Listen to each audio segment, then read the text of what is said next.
page somewheres. It's very slow to update somebody. That's why we need to have 1 hour of doing just chatting. You want to chat for an hour? Well, no, that's the thing. I mean, that's the thing we talked about, right? Is that you need a few minutes of buffering time. Yeah, that's true. Because Wait, it doesn't give me any notification. It takes a while before it gives a notification. yeah. Well, I click the link. Well, I guess we could chat for a while. Yeah, sure. Why not? Why not? It may be Yeah, I fun. opened the thing. What do you think is the lighting kind of a problem? Do you think? How many people do you think watch your face? Well, that was the whole point of why I started doing this podcast, because I don't think people watch my face or like the visual stuff.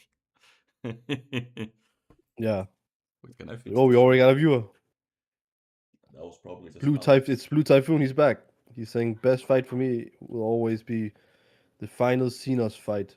Too much build up emotion. Oh, the Xenos. Oh, the one in Endwalker where you get to like punch him. Yeah, yeah, yeah. Yeah, that was fun. That was a pretty cool Have solo you done it fight. as Lalafell? It looks really funny as Lalafell. Oh yeah, I saw. Yeah, I saw the video. Yeah.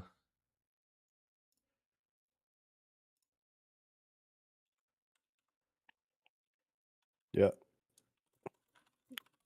Well, see, for me, I would actually debate, because I was thinking about this title, like, what is the best fight?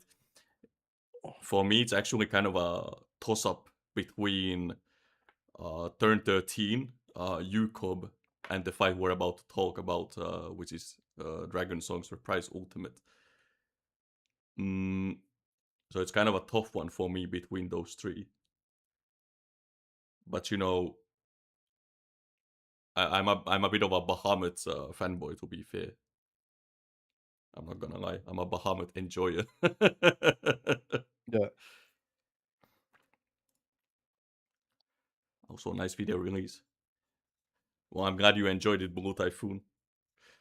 Actually, that was kind of a funny one, because we recorded that before the fan fest, and I thought about, like, oh, should I release this now, because it feels a bit silly. But actually, I realized that the stuff we spoke about in that video, they were still pretty much relevant despite the info we got. But it's kind of funny that in the video I didn't even mention the name of the expansion, because at that point we didn't know. So I never used the words ever cold. I think I was just saying like 8.0 next expansion, blah blah blah. Yeah. Yeah, Andy, did you watch it? The reveal. Yeah, I watched the reveal. I watched the stream. They Hmm. revealed it. I guess I we was a little can. bit I guess we can chill yeah, and chat about that for a bit while people are tuning in, and then we get to talk about the main topic. Yeah. yeah. Mm-hmm.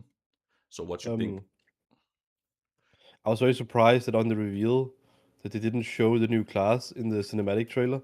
So I'm kind of assuming there's going to be another cinematic trailer actually that shows the class. Well, isn't that always what they do? They have the trailer in like 3 parts, right? I don't remember. It's been a while since I watched the reveal. So I don't remember there being a short version of the trailer or not. I think that's how they do it typically. Because I think in Endwalker they showed, like, when they have Alphino. I forgot which trailer that was. Was it the first one or the second one? But when they show like Alphino clapping, some beasts with the sage Yeah. guns, and everyone's super hyped, like, oh my god, Alphino, like, he's a gun mage. Yeah. I I also think that I think it's going to be very interesting. I think it's going to be like I think that there's going to be like the you remember the Sea of Clouds, right? I think a lot of the Mm. areas are gonna be kind of like that. Or you mean like, well, yeah, because that's what we saw in the trailer. Yeah, actually, Blue Typhoon is kind of alluding to it, because it did feel like some kind of Heavensward reference, not just the place looking like the Sea of Clouds, but as he points out, you're basically fighting together with the boys, Alphino and Yeah, Estinian. So it definitely did feel like, and it kind of makes sense, right? Because Heavensward had like kind of the same team, like you go to the north, to the cold place, yeah, but now we're going to like the real cold place. Maybe. yeah. Um, I'm also a little bit. I'm a little bit skeptical in terms of gameplay. I mean, I think the story is probably gonna be really good. It's the story. I don't know if have you done the lead up, the latest MSQ? No, I haven't done it yet. I was actually debating maybe waiting for part two, because I think that's what I did last time. So then I could kind Oh, of just okay. do it all in one go. Okay, then we're not gonna talk about it. But basically, I think the story is probably gonna be really cool based on what I've seen. Um, but gameplay, I am a little bit concerned with the whole evolved system thing they talked about. Ah, yeah. I have a few. I don't have any gripes with it. It's just I'm just concerned because Square Enix is not known for being the best at experimenting, in my opinion. Well, I'm not sure about that. They do experiment a lot. Like they take some risks, but kind of part of the game is that some experiments are not gonna work out. Hmm. Yeah, I mean, I would be happy if I'm proven wrong and that it actually turns out to be really good. I almost feel like maybe I need to play some more PvP to actually get a feel for it, to actually understand like what kind of mentality they're going by. Hmm. I I'm mean, not it's a gonna. good I time don't to think start. I even touched PvP in all of Dawn Trail. I'm not gonna lie. Oh, it's a good time to start now because the new season just started actually. I heard like some dudes were talking about some change to front lines that apparently now you don't lose your battle high, so everyone can just farm it for like forever, which sounds really funny. I didn't even know how. Honestly, I didn't even know how Battle High worked. Other than that, you just had to get kills with it or assist. That's all I remember. Or you get like giga Oh, buffed basically when you yeah you get kills or assists. But now the joke is oh, that okay. it never goes away apparently. Oh, That's kind of funny. like an infinite kill streak. An infinite Yeah, AC 130. I guess so. Yeah, yeah. Blue Typhoon. It would be interesting if they listen to fans and cut down on the amount of party members, at least per zone, to make stuff more condensed. Does he mean? Do you mean like the What do you mean story party party? members? Yeah, I'm sorry, Blue I Typhoon. think I think you need to specify because I'm a bit confused what you mean by party members. Do you mean like the like trust party members? Hmm. it's also with evolved system. It can make small fights more cinematic with flashy big move. Back the main to. Oh, I think he means the trust. I think he means the trust because like there was the thing that they said at FanFest about like bringing having a duo, like you could play co-op with a friend, right? Ah, And yeah. then have the trust help you as well. But I I think think that's what. I think Blue Typhoon has a interesting point here because that could be one potential benefit of the evolved system because yeah you have those like powerful moves that you execute, and also these kind of like more unique moves that you can do now. For example, they showed the dragoon jump where you become well almost invincible.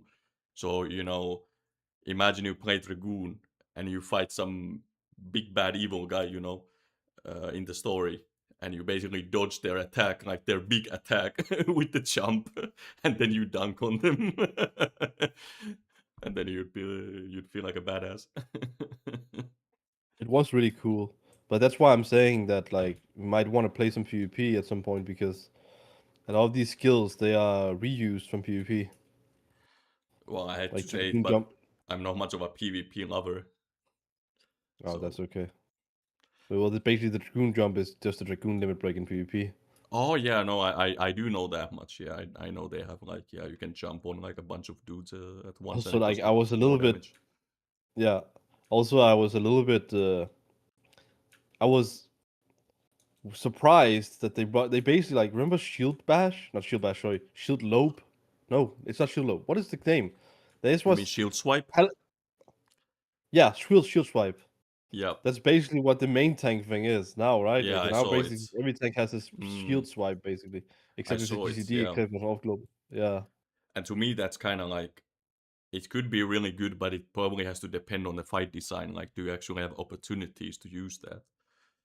So it'll probably come down to that yeah. more than anything. Since I I'm feel still a like, tank main, I have a lot of things to say about the tank stuff actually. yeah, Because I personally don't think it's a good idea to split the tanks up into like main tanks and off tanks. mm, But we'll wait and see. Maybe they'll like change their mind and do something else. it was kind of funny that Warrior basically became an off tank now. To me, that's kind of funny. Yeah, Like the angry dude it, with the axe, like, oh, I'm the off. it's so strange, right? Because you have vengeance, right? Like you have or damnation is called now, but Uh, yeah, yeah, that too. It's a bit funny. But yeah, I can kind of see that it could be a concern potentially. I found it a bit strange as well. Oh, Blue Typhoon is a warrior, yeah, warrior yeah. two, But Typhoon warrior is a player. warrior main. It's fitting. Damn. What class do you go through the MSQ with? Uh, right now I'm using Viper, but Oh, okay. I used Dancer. I used Dancer in the Dawn Trail MSQ. I just thought it would be Yeah, kind of funny to have the warrior like be a dancer, especially. By the way, I also play a male character, so that was like extra funny. Uh, but yeah, to be fair, like the AF gear, the dancer AF gear looks really hot on male characters. It looks pretty good on female characters too. I don't mean to dunk on the yeah. fairer sex, but like yeah, the the dancer gear looks pretty good on a cat boy. I'm not gonna lie. Yeah, and Blue Typhoon is also saying that the MT rolls, but the fight since DPS is still a big concern. Oh yeah, Yeah, Jin. DPS is still. Yeah, Jin, you got it. Basically, I was the cheerleader. Actually, I did find that pretty fitting. That, for example, I think I talk about this in my cryo analysis. That every time we went to a dungeon, I just dance partner cryo to like improve her morale. You know, like give her some damage boosts. So I found it like actually pretty funny. But I don't think I ever dance partner Muklamat because one, I don't want to dance partner her, and number two, she's a tank, so she's not getting it. What do Yeah, you I'm think not about gonna the lie. machinist being treated badly in in Dawn Trail, according to Blue Typhoon? During no, no, he said she said during Endwalker launch, not Oh, Endwalker launch. Sorry. Oh, sorry. I read it wrong. I'm not sure what that refers to. How was machinist? Wasn't Endwalker machinist basically just this? Oh right, now I remember. Yeah, because it just did really shit damage. Like it just didn't do any damage. Yeah, I remember that. Yeah, it was supposed to be like the high damage physical range, right? Yeah, it was kind But of it, like that was but the it, idea. Like, oh, you don't have any buffs, but you're like selfish DPS. But then the damage was just super bad. Didn't which one was it? Was it Shadowbringers or Endwalker that also had some issue with like the skills? Like I think it was something like in a job quest you had to use Hotshot, but then it upgrades to Air Anchor, and then you couldn't do the story. That was funny. No, that was probably Shadowbringers actually. But yeah.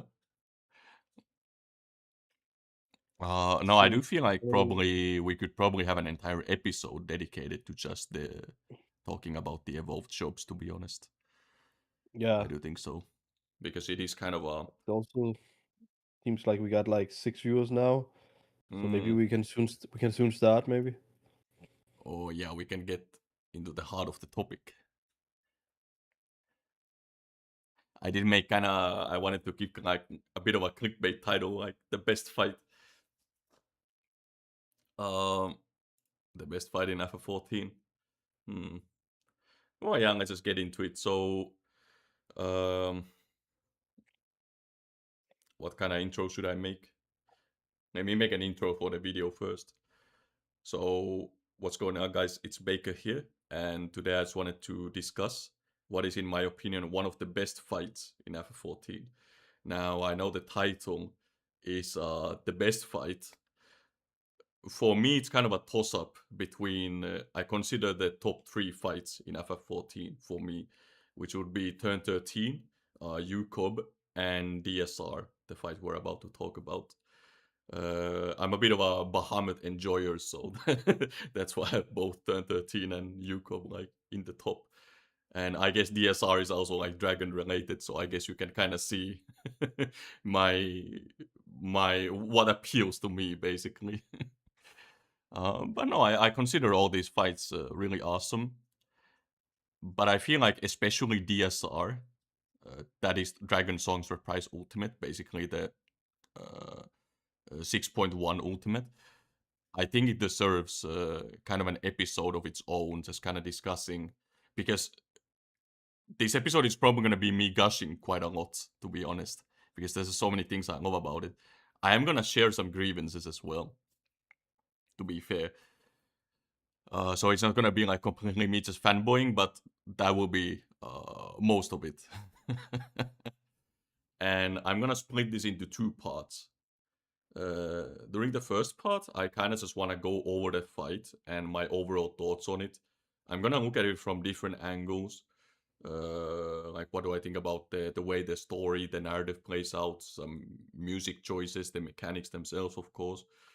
Uh, and then the second part, I want to kind of cover how our own group did it, because a big reason why I probably have a fond view of DSR as a fight is that our group actually did this encounter fully blind. It's actually the only ultimate I ever did fully blind, and therefore it's kind of a special experience for me.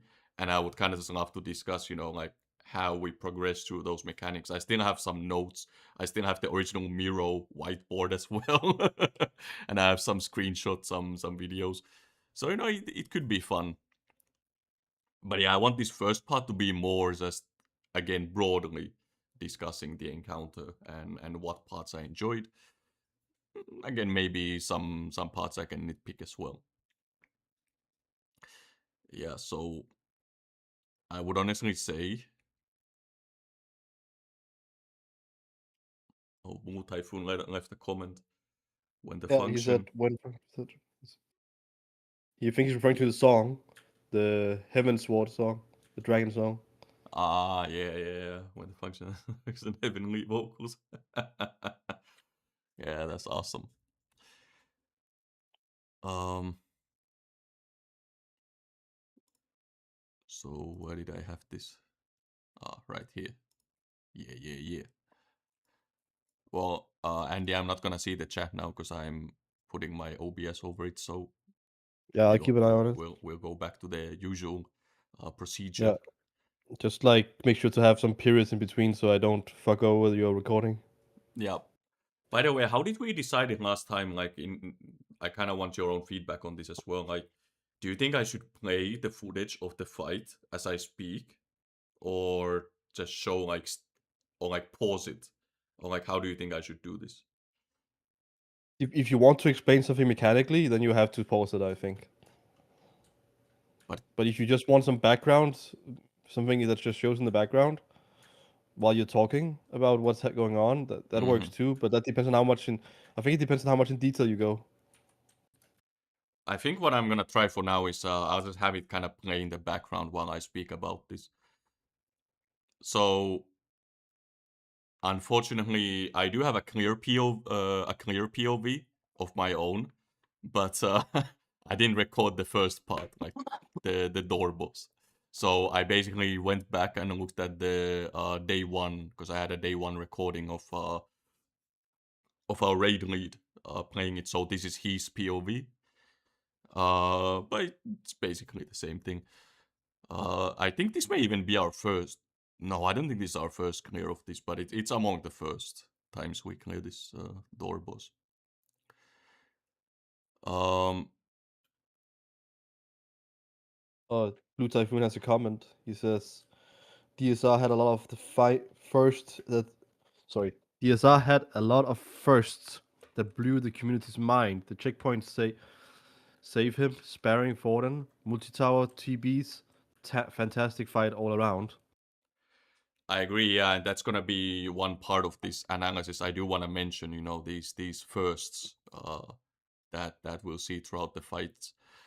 Um, so yeah, basically we start off the fight with, of course, the door boss, and I do feel like the door boss doesn't get enough recognition because it is kind of like it's nothing. Once you cleared, it's pretty much nothing special. But in my opinion, this was really cool because I remember when DSR was coming out, we saw what the fight was gonna be. There was a lot of skepticism regarding whether they can actually pull this off because it sounded kind of sketchy, like we only have Thornton and Nidhogg. Like, is there really enough mechanics here to utilize? Because with the exception of Yu, which was also kind of like a lot of people dunked on that fight, um, these ultimates that we had, when you think about T and Yukob, those used fully fledged, raid bosses. So they had a lot of mechanics. And I feel like something that's really impressive with this door boss is they're literally like you're fighting basically just the boys from the vault, like literally, and so dungeon bosses. So before this fight came out, if you told me that they're gonna make a whole phase, well, technically two phases, with just dungeon bosses in an ultimate, I would think you're crazy. But they actually managed to do really well with the resources they had. Like these fights just really it just utilizes those resources really efficiently. Again, given that it was very, it's just a dungeon boss, right? And another cool note, by the way, is that this is the first time we had voice acting in an ultimate. So you pretty much see it immediately when you pull these guys. They start like chatting shit. They like call you out and everything. I don't know. I do kind of like the vault boys. Well, except for Zephyrin, he's kind of an asshole. Uh, but yeah, so that's the first thing I want to mention about this fight. It's really impressive that they actually made a whole encounter, with just a dungeon boss mechanics in an ultimate. That is genuinely impressive, I have to say. I do think Mr. Ozma and the other developers working on this encounter did a phenomenal job in that regard. And the other thing, of course, is the door boss element that was already brought up by the chat. So I absolutely love this because I remember when they first showed off UCOB in 2017, all the way back in 2017. Oh my goodness, it's almost been a decade. So when they showed off UCOB and the Twintania phase, I distinctly remember, or maybe it was somewhere else, but Yoshida basically explained that the purpose of this Twintania phase was to essentially test, the guild or test your raiding group, right? Your static, to see if you're ready to actually do this fight and go to the next phase. The idea was kind of like if you're struggling with Twin, you're gonna have a bad time with Nail and Bahamut and all the shit that's gonna happen later on in the fight. That was kind of the basic idea. So it's like if you can't beat Twin, honestly, just go home. That was the basic idea back then, and I feel like the door boss in DSR does that, but even better. And I'll explain why for two reasons. Number one, the obvious, which is that you only have to do it once, right? So you load in and you smash the Vault Boys, and then from there on out, you start from the Thornton phase, right? So that's really cool. So you only need to do it once. And actually, I kind of like that because it's I remember whenever we had a raid session, it was like a nice little warm up, right? To smash the door boss before you get to the proper fight, so to speak.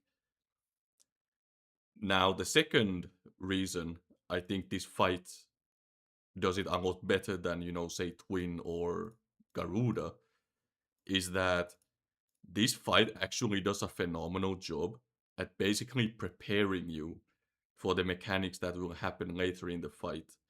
So it does it in a lot of ways. For example, there's let me show this. It's coming up, I think, right about here, right?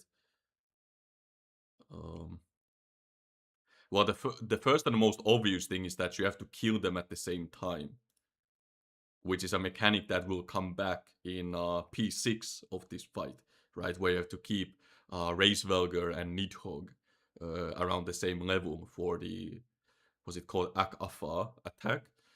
And they basically show you already in this fight where you have to do a similar thing. Well, here it's slightly different because you have to like finish them off at the same time, but it's the same core principle. Another where it kind of trains you is this mechanic right here, for example. This basically shows you to basically look at the floor patterns and pay attention to that, and as well like the idea of like having a kind of a small safe spot that you have to move as a group, which is going to be a common theme throughout this encounter. Yeah, it's kind of the same with a lot of these tank mechanics in this fight as well. Like they kind of set you up for the later parts. So I would say this is also another phenomenal aspect of this fight. And one one thing where it is really distinct from your regular Savage mechanics. Mm, Let me see, where was it? Did it already happen? No, it was before. Right here, yeah. So if you look at this mechanic, right? Um, the PlayStation symbols, as the community calls it. The funny thing is, I don't think we had a single PlayStation player in our group, so to us, it being called that didn't make any sense. I think we called them the RGB mechanic. Actually, is what we called it in our group, like red, green, blue. Um, but yeah, so we have this mechanic, and if this was a Savage fight, most likely, at least with the Savage design back then, I don't know how Savage is designed nowadays. Maybe it's different now, but back then, most likely this would have been entirely based on rolls. So, you could have had it be completely fixed every time where you end up being knocked back.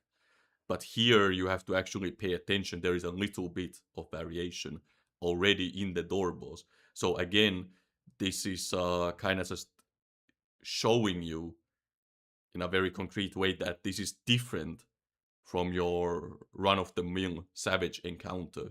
This is a step up. So it immediately signals to, especially if it's a more casual group, that, there's going to be a serious fight. You're not just going to be chilling. So even the door boss already shows you that. Mm. I'm taking a bit of a pause. Do we have any comments, Velvet? No, there's people are intentionally listening to you. All right, I'll just keep going in that case. So of course, another thing that was awesome about this phase is that this will repeat in some of the other phases as well. I'll point it out. But what's really awesome is that the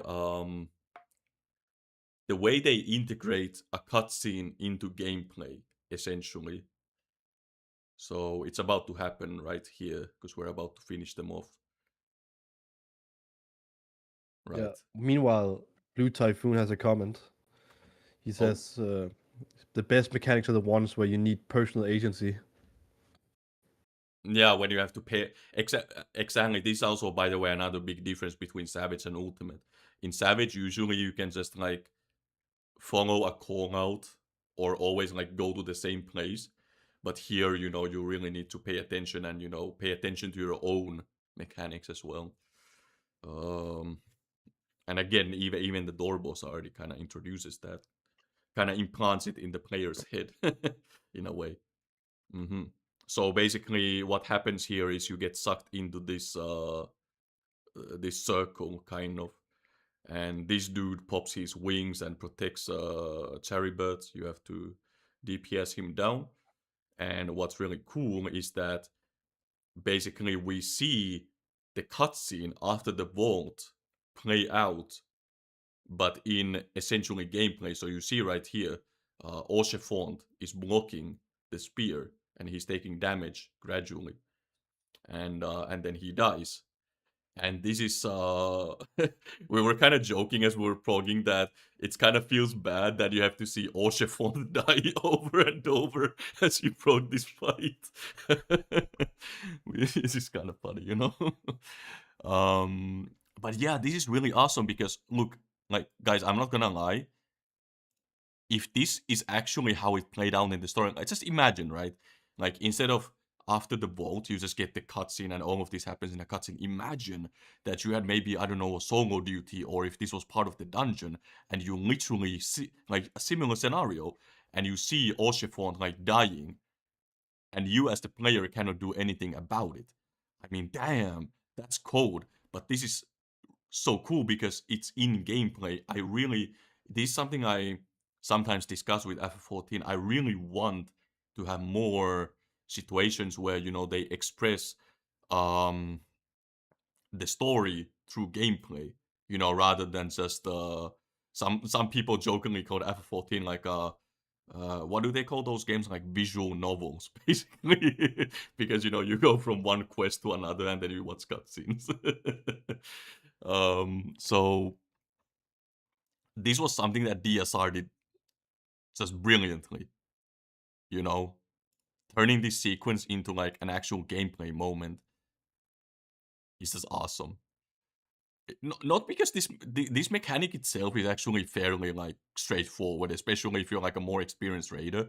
The door boss really isn't that difficult. Neither is this specific part. You basically just drop down these AOE's here, and it's a small heal check, but it's nothing too major. But yeah, it's more just the gameplay story integration which makes this just awesome. And this is, by the way, without even getting into the whole element of what happens later, you know, the twist that we return to this place and do it differently. Which, by the way, they already allude to that in the unlock quest. I remember before we zoned into this door boss. Well, at that point we didn't yet know it was a door boss, but we zoned in, and I recited to the guys, you know, like the unlock quest that the Wandering Minstrel gives you, where because I think it has some kind of flavor text like, in this retelling we are trying to spare a tragic fate or something, right? So they kind of make it obvious right off the rip that your goal is to save Orchefont here in some way, and yeah, it's really cool. Yeah, Blue Typhoon says, "Save him!" And then he says, "MSQ vault into DSR P1 would be insane." Lomao. I know, right? That would be awesome. Well, of course, I don't mean like it should be as mechanically difficult. That would be brutal. But yeah, like just taking the general concept of that, I do think that would be an awesome addition and would really, really enhance that story moment, you know, because especially, you know, if you put in the full production value, right, you know, you put the proper maybe like the camera angles, the voice acting, and all that. Like, oh man, it'd be so awesome, I think. And then you could still have the cutscene afterwards, right? So you know, you get the best of both worlds, as far as I'm concerned.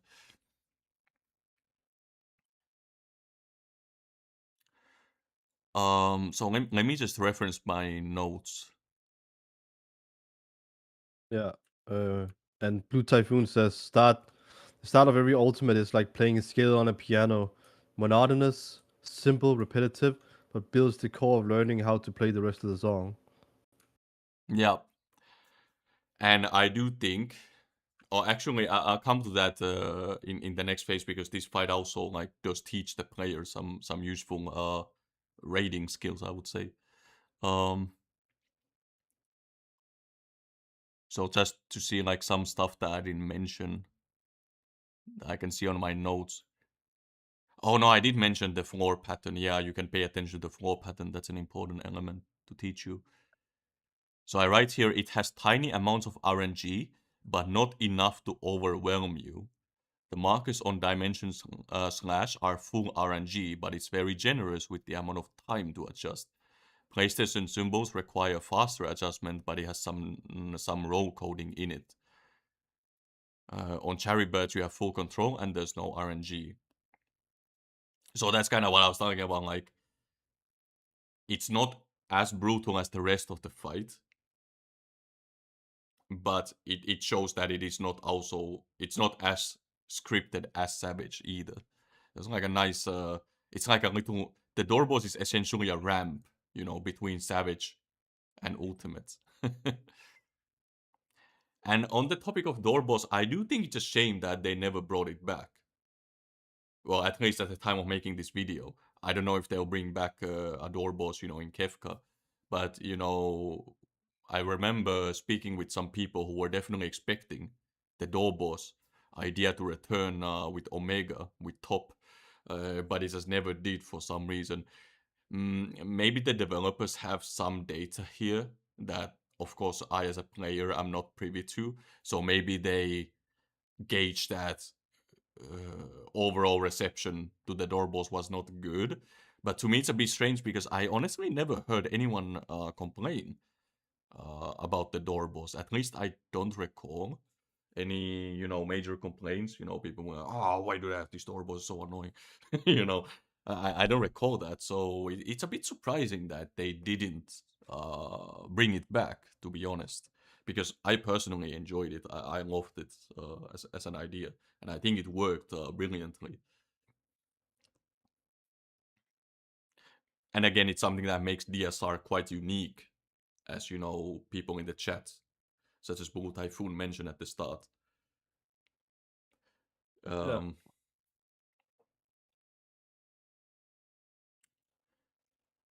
And what else do we have?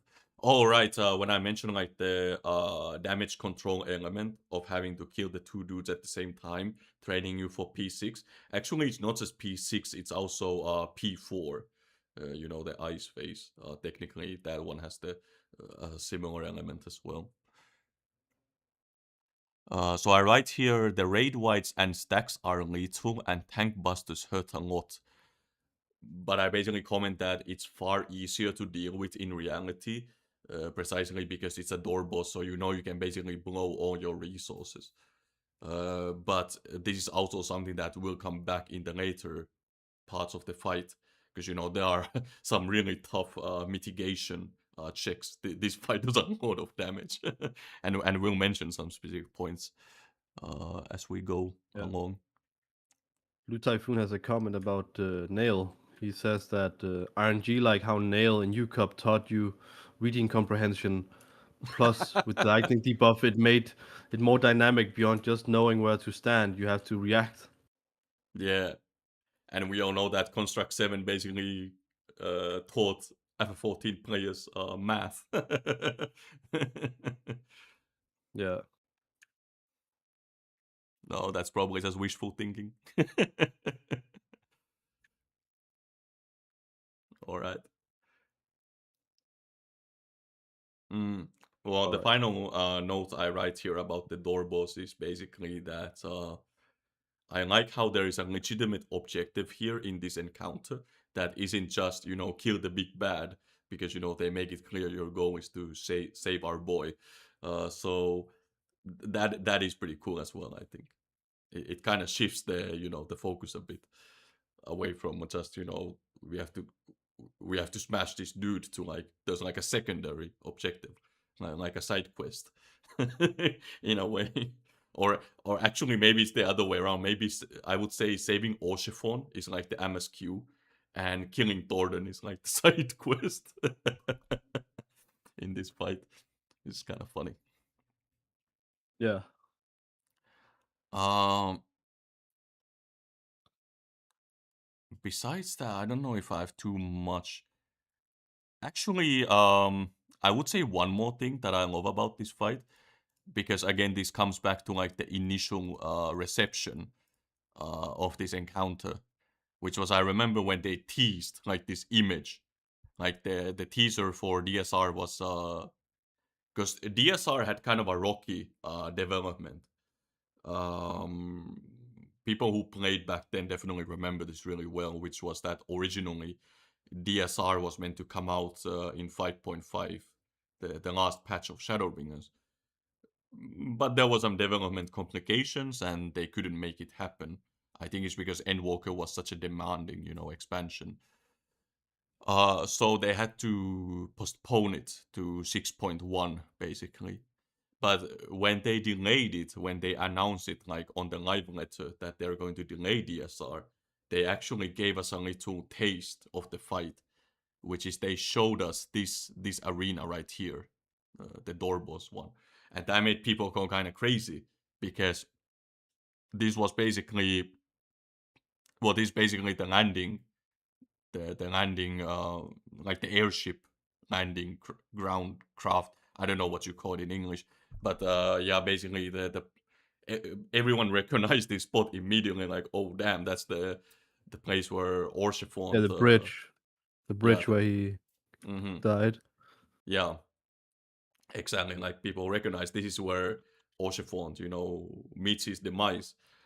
And there was all kinds of speculation, like, oh damn, like how is that gonna work out? What's gonna happen in the fight? And that definitely built up some hype.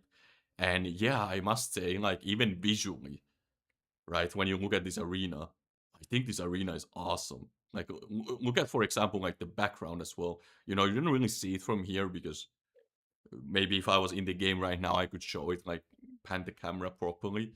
But yeah, like you see you're like up in the clouds, and it's such a really such an amazing scenery, really, and cool design. And of course, I love the boss tune. It's such a perfect like warm up tune. The the Heaven's Ward theme. They're like super ominous. The same one when after you defeat La Brea, and the Pope shows up. With his coffin. The whole coffin dance meme, and it starts playing the same tune. um. Yeah. So, did we have any comments in the meantime?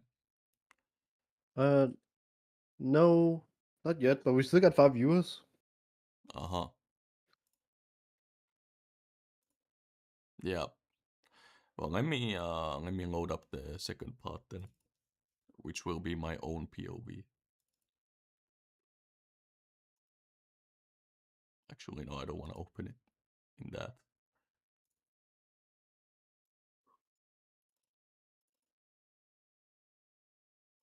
Wait. Let me see. Do I? Ah, thank goodness. My current webcam is going over this one. Yeah, so you don't see my, because in this clip I'm actually fully clean shaven. I have like no beard, no nothing. Oh, that's so funny. It really tells you like how long ago this encounter was. I guess it's only Yeah. 4 years. Maybe it's not that long ago, but yeah, I feel like it was a long time ago at this point. yeah. And before you guys ask, I'm not. Or should I do it? Should I show? Wait.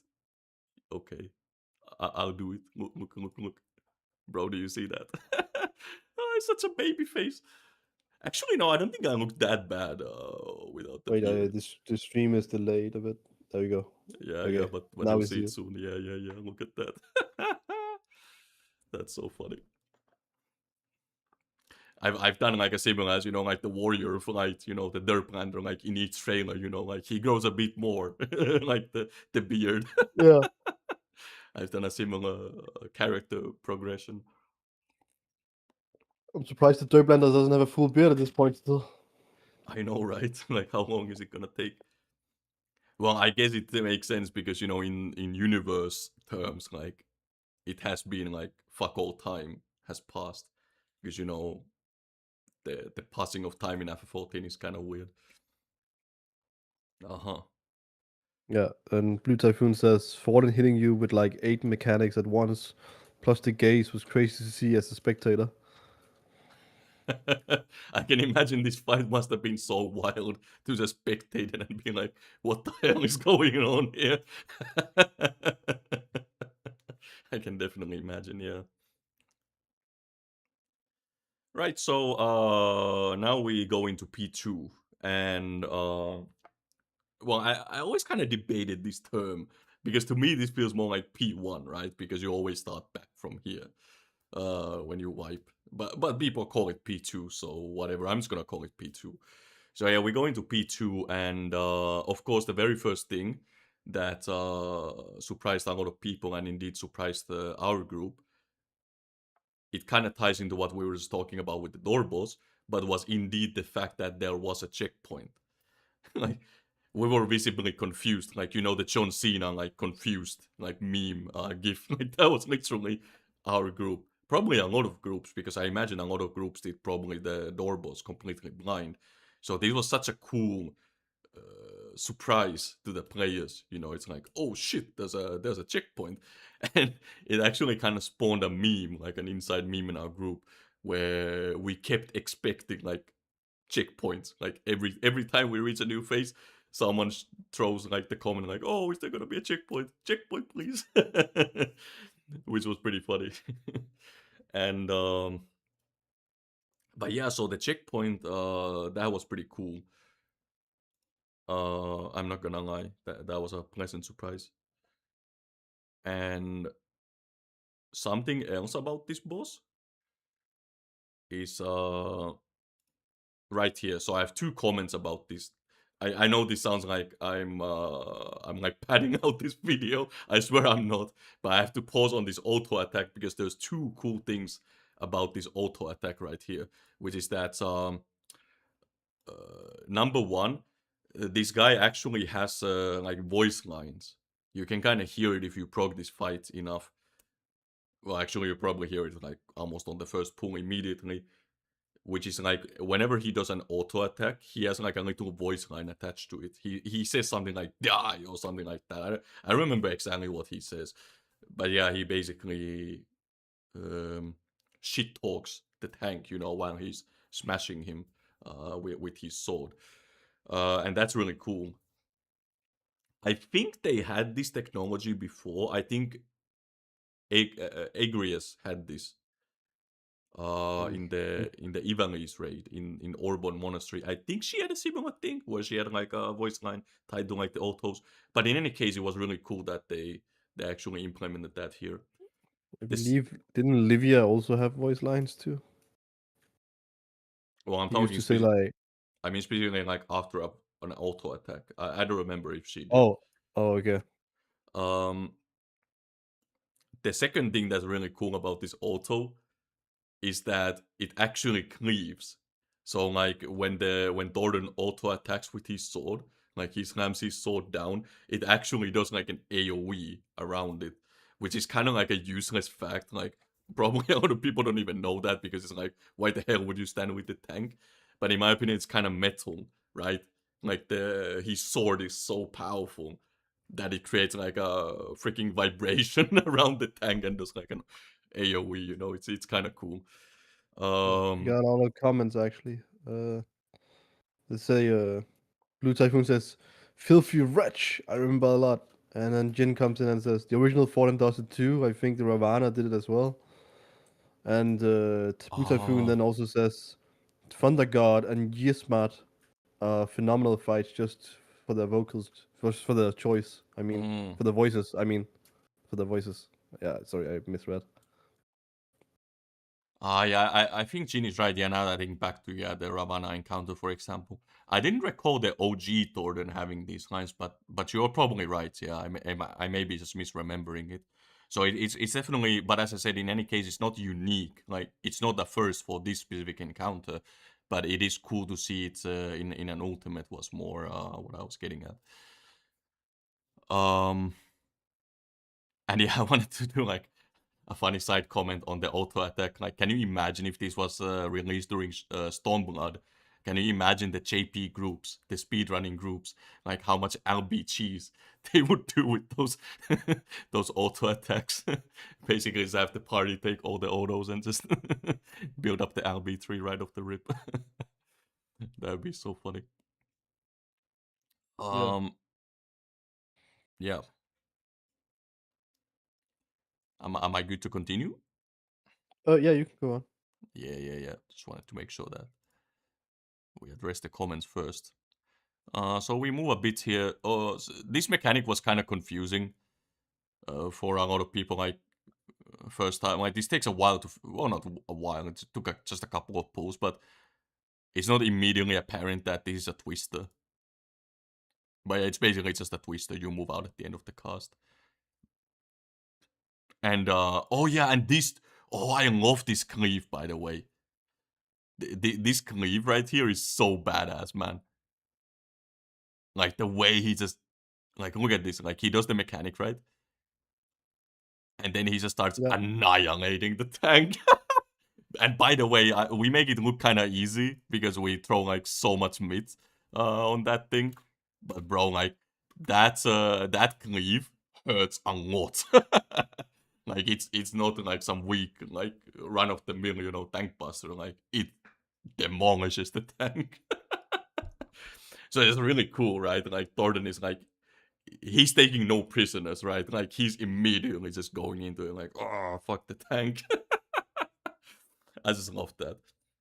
And speaking of like going into it immediately, this was another like to me this was actually the bigger shock than the checkpoint when we first got here and we saw because I still remember my reaction so distinctly. It was basically like, wait, what? We have a trio already?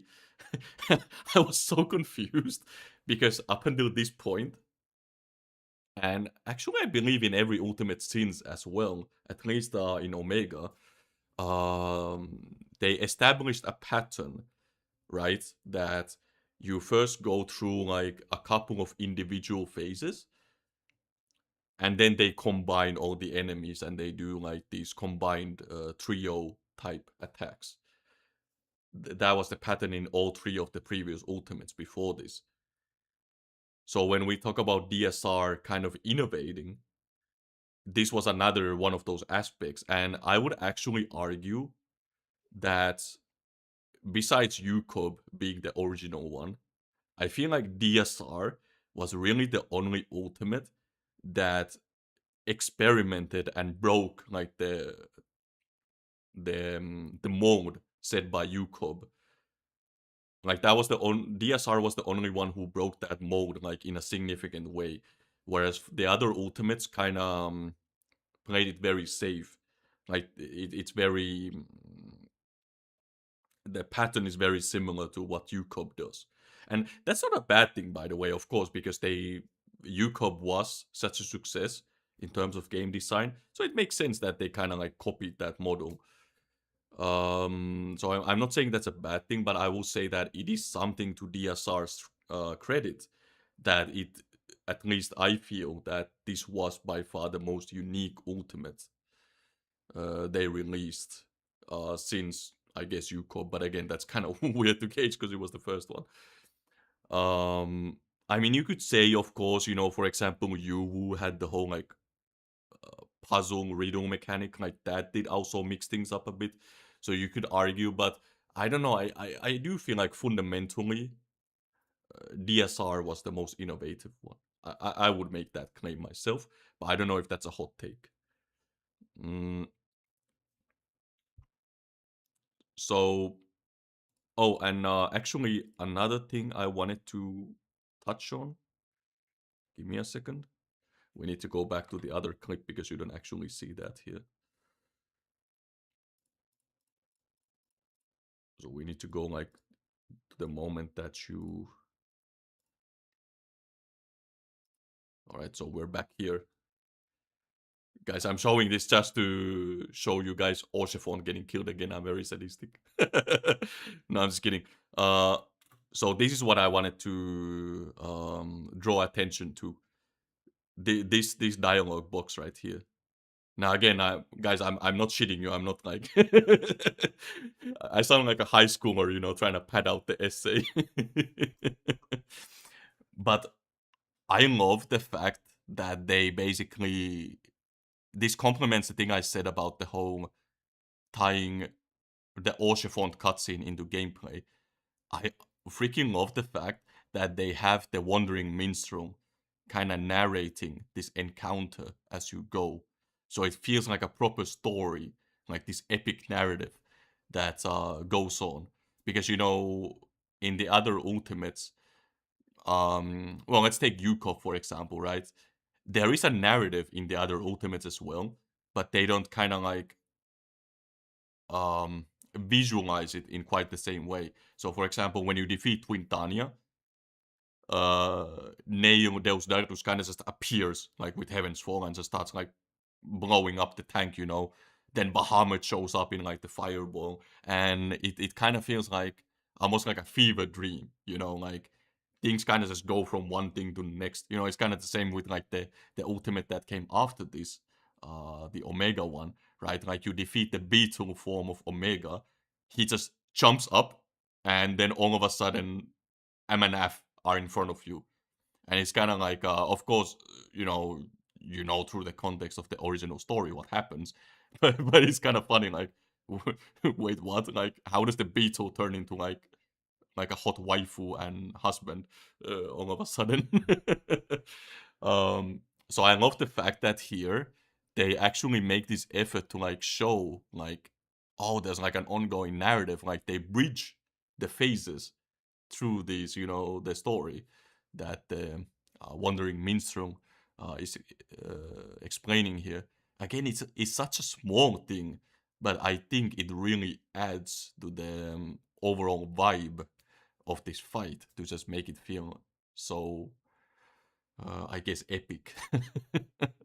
um, and So, there's a comment from Blue Typhoon. He says, also, I believe this was the ultimate that Yoshi-P said in a live letter. He wanted to give every role a wow factor, where they had something only they could do and shine. And then he continues on saying, shout out to the next phase when Hellsvigger breaks his promise. Beautiful combination of the story and fight. I do want to talk about Race Velger in this fight as well, because I have some comments on that as well. Um, but that's jumping ahead a bit. But yes, thank you for the comment, Bull Typhoon. So I wanted to say another thing here is that I also love that it's almost a kind of meta commentary, right? Because we know that the Wandering Minstrel is essentially Naoki Yoshida's. What is that term? Um, what is that Self term when insert? writers like insert like themselves, self-insert? Yeah, it's Yeah. the Wandering Minstrel is Yoshida's self-insert like NPC in the game.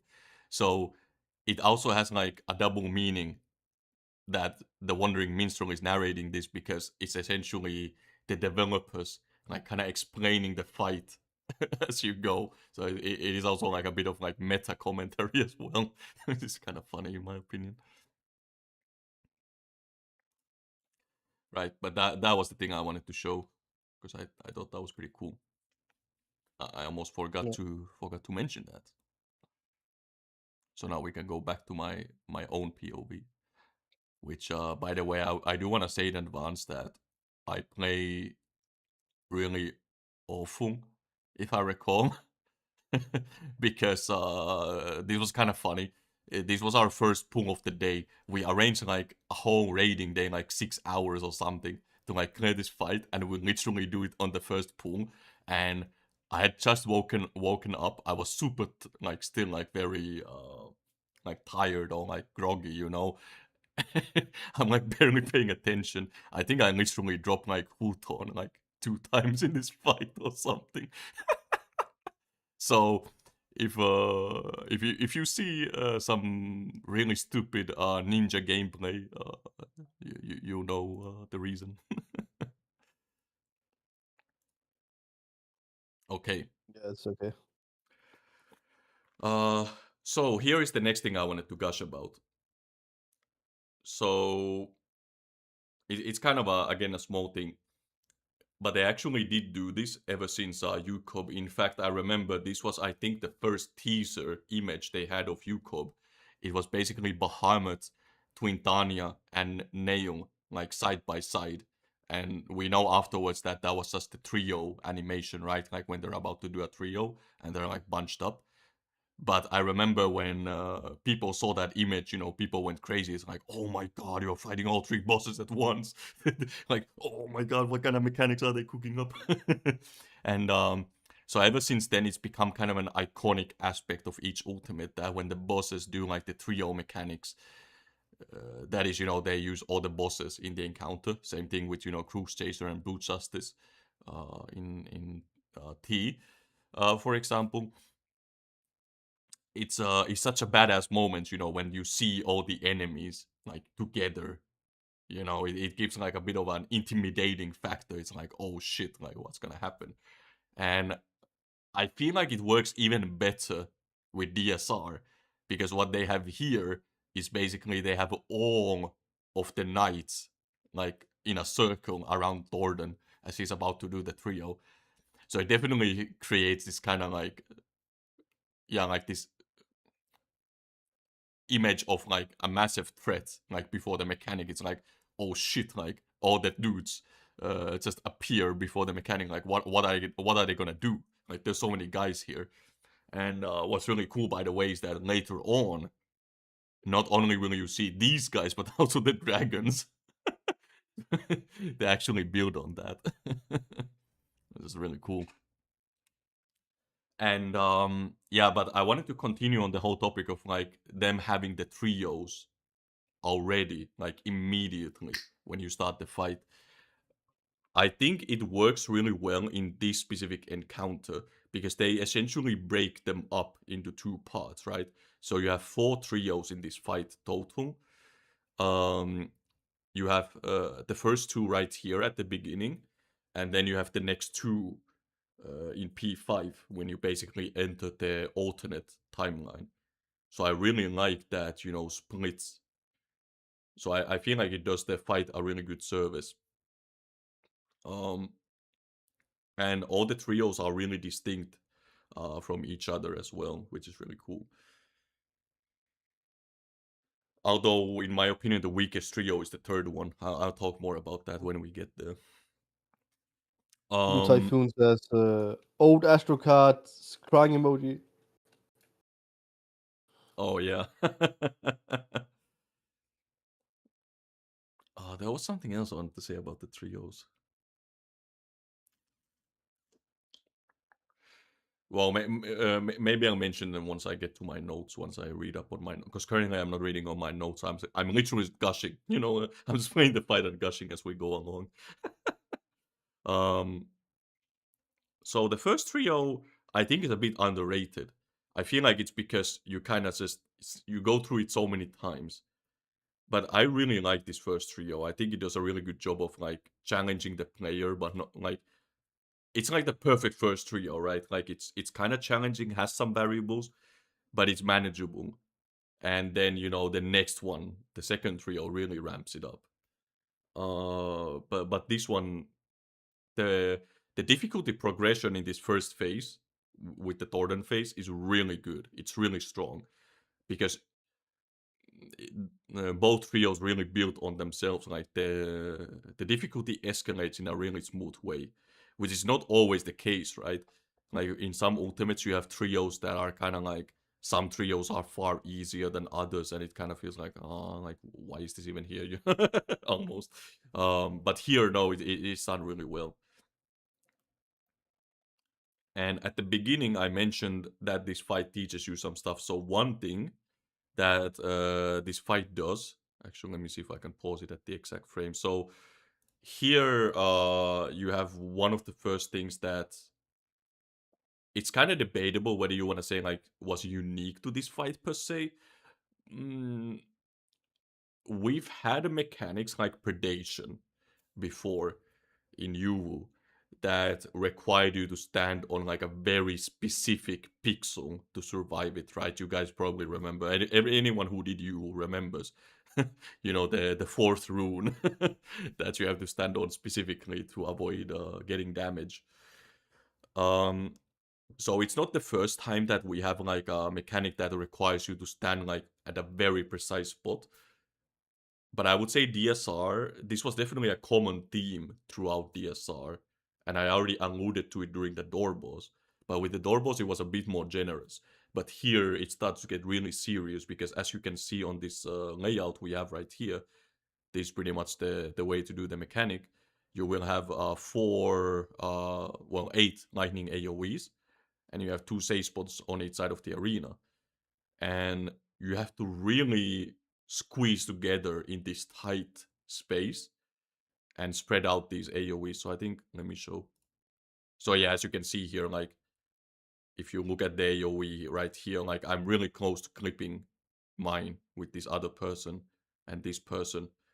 Like, if I had been just a bit to the left or just a bit to the right, I would have killed someone else. Or, well, I too would have died in the process. And that would basically be a wipe.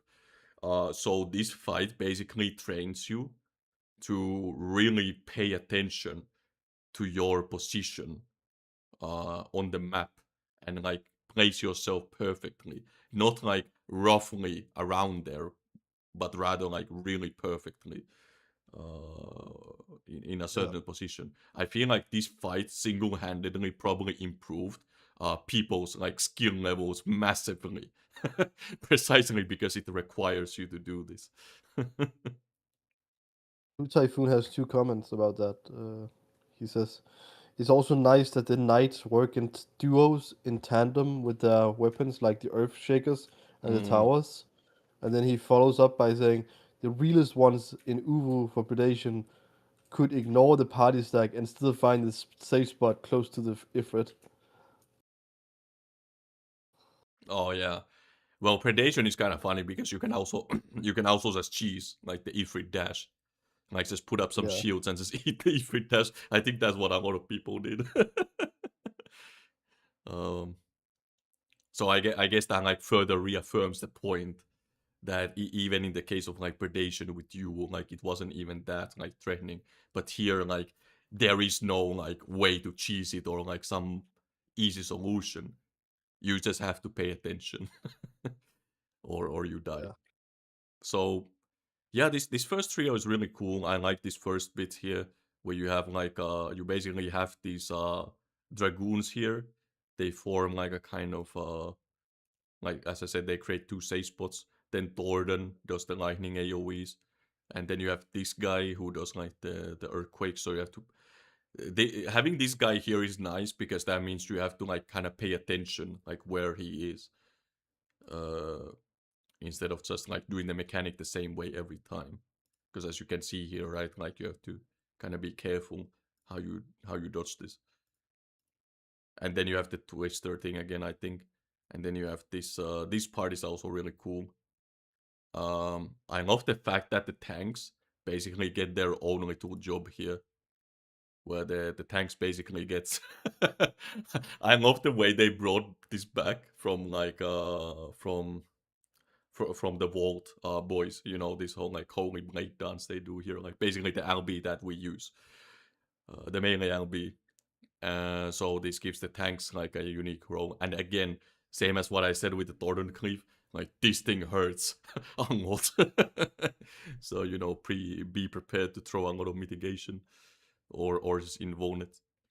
In our case, we actually didn't invuln it because we wanted to save our invulns. Or I don't remember if the other tank invulned it, but at least one tank definitely didn't.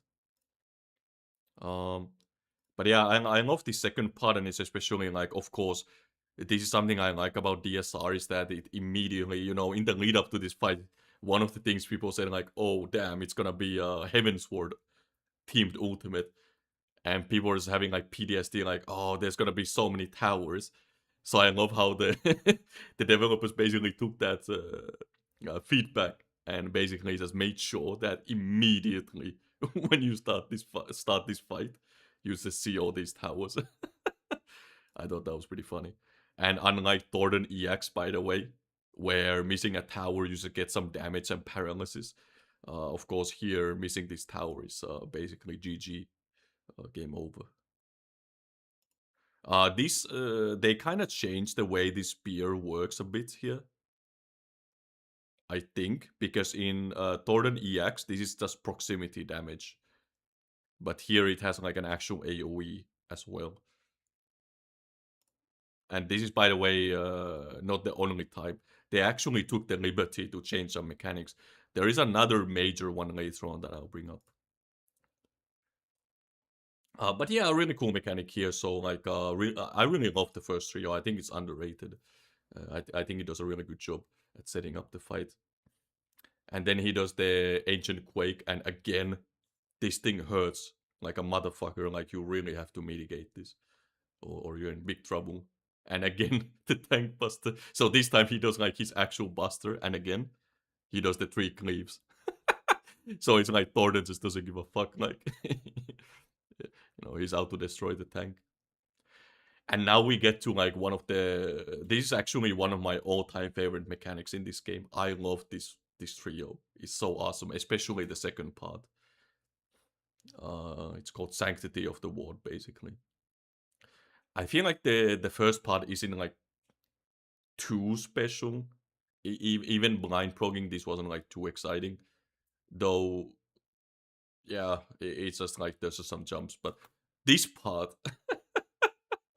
I have a funny anecdote about this bit because I remember when we were doing this part, we had everyone record their point of view. So we had 8 recordings from multiple pools, and we just spent like 20 minutes or something, just everyone looking very closely at the POV to try to find the safe spot because we were really confused. We were like, "Where is the safe spot? Like, we don't see a safe spot, with these balls here." I remember when someone finally found it, he said, "Look, guys, I think I found the safe spot," and he shows it to everyone. And I remember me personally, at least, I wanted to cry when I saw the safe spot because it was like, can I demonstrate it here? Yeah, I kind of can. It goes so far; it's kind of hard to demonstrate here without like pausing frame by frame. But you can probably get the gist of it from this footage. Like the safe spot is really tiny, and unlike the previous mechanic, the first trio, where you could just stand still and do it on your own, here the added challenge is you have to move as a group, right? Which makes this like even more brutal. So Jin has a comment. He says, "Don't forget about the bug with the spear dives." And Blue Typhoon says the mitigation sheet for this fight was tough. okay, Jin, I think Jin, you have to elaborate on like the bug with the spear dives. I'm not sure. I'm kind of blanking out. Like, are you talking about Thornton EX or this fight or? I think he's talking about Dragon Songs. But well, what is the bug? Because I legitimately don't remember. I'm sorry. But yeah, Blue Typhoon, you're right. Yeah, you have to really use your mitigation wisely here. I'll talk a bit more about it as it comes up. Jin responded. He said, "On the first trio, if you have the blue marker and jump, it delays the AoE and probably wipes you." Oh, wait, what? I didn't even know that. Bro, that's funny. And Blue Typhoon also said, if there was a camera looking at the fight from above, it would just look like blinding flashes of light. Yeah. But now we get to like my favorite part of this trio. Actually, I would say it is probably one of my favorite like all-time mechanics. I freaking love this mechanic. It's so cool, man. First of all, like seeing this for the first time, like the absolute despair. Like when you see this mechanic, I when I show you like a clear POV, it doesn't really communicate it. But just imagine blind progging this fight and you see all this shit on your screen. And then afterwards, like the meteor rocks, like just blowing up, boom, boom, boom, and you're like, what the hell is going on here, dude? Like there's all these towers, you have the fires, and you have the like the outside circle, you have the fire ice, like AoEs, the fucking meteors. It's like they literally just said on this mechanic, like, fuck it, bro, just throw in like the whole kitchen sink. Just throw everything. And I just love it for that. Oh, you also have the spray mechanic too, by the way, you have to pay attention to. Well, that's the meteors, but we call it like the prey swap. So you have, but yeah, like, oh, and there's a knockback too. I forgot to mention that.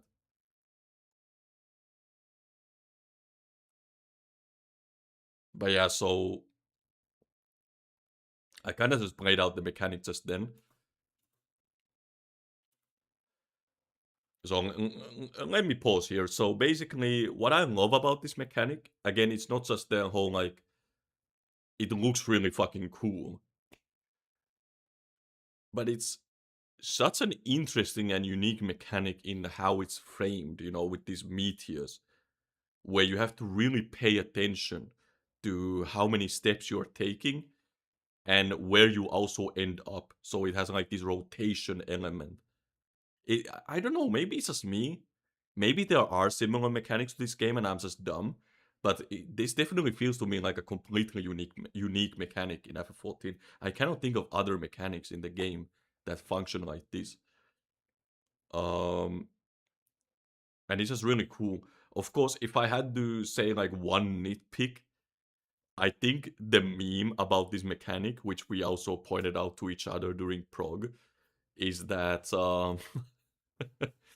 it's kind of funny that sometimes you basically stand there doing nothing. The whole mechanic, right? You basically just wait and then just press arm's length. So you get to basically have a coffee break. While other times you're basically sweating your balls off, like trying to not like overlap these meteors and make it to your tower. But I don't know.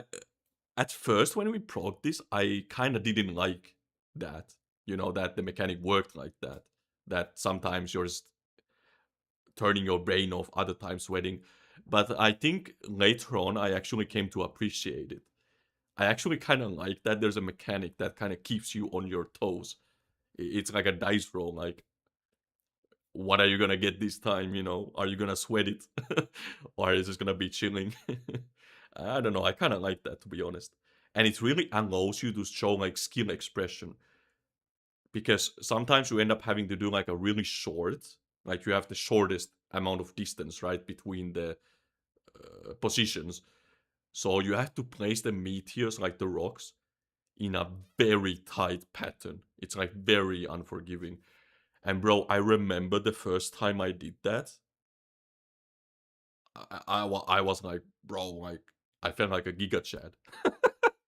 Especially with Ninja, because Ninja is super annoying on this mechanic, because you have like increased movement speed. I remember one of the guys showed me like a POV of like the short pattern, and he said like, yeah, bro, just move like this, just move like I do. And I said like, well, unfortunately, I have like a movement speed increase. um, Typhoon says this reminds me of seeing Children's Subterranean Savage Bomb diffusal mechanic for the first time, where the screen flashes in red, and I'm just going, what the fuck? mm, it's definitely, yeah, like seeing this mechanic for the first time is like absolutely wild, dude. Right? You are just thinking yourself like, what the fuck am I looking at, dude? um, so yeah, I don't know. This mechanic is just awesome, right? I don't know what else to say. It's an awesome mechanic, one of the best in my opinion in the whole game. Um, especially like it's so satisfying as well when you resolve it, right? Because like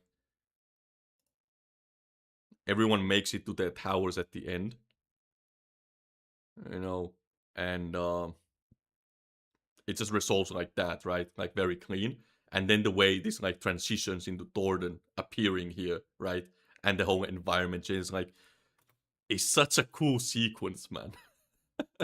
I love it. And of course, then we have the the classic, the knights appear, and he does his ultimate. Uh, and something I want to mention here is right here, this segment. So something I absolutely love. This came to me as a complete shock because I thought they would do the same thing as they did in Thorin Extreme, where after the ultimate, the ultimate end, Thorin is kind of like, "Oh, you thought you defeated me. Now the true fight begins." Which, it kind of makes sense, right? To ramp up the fight. But that's not how the story originally plays out in the MSQ, right? What happens is Thorin basically spends all of his power to try to wipe you out in this one massive attack. And when it doesn't work, he's legitimately like, "What the hell? Like, how did this guy survive?" Like, what? And he basically has no power left. Like, he's completely useless afterwards. So I love the fact that they kept like that original element of like him becoming weak. Like, he actually takes more damage here, by the way. Like, this debuff here, I cannot scroll over the debuff because I'm not actually playing. I'm showing a recording. But this debuff that I'm hovering over right now makes him take more damage. And, he starts like flailing his sword around. He has that comment, "How did you survive?" It's the same as like in the OG fight. Yeah, he's flailing his sword around. They did make sure to like keep like this very basic mechanic where you like dodge the cleaves, but it's like very easy to do. It's a joke on purpose. Like, even the mechanic is literally called broad swing, right? Like, he's literally swinging his sword like a fucking baseball bat because he just doesn't know what to do at this point. It's like, I feel like this hits home even harder in the ultimate, right? Because he basically threw like all of this shit at you too. Like, all of these like knights attacking you together. Like, you survived all of this, right? And the ultimate. So at this point, he's like, he just doesn't know what to do.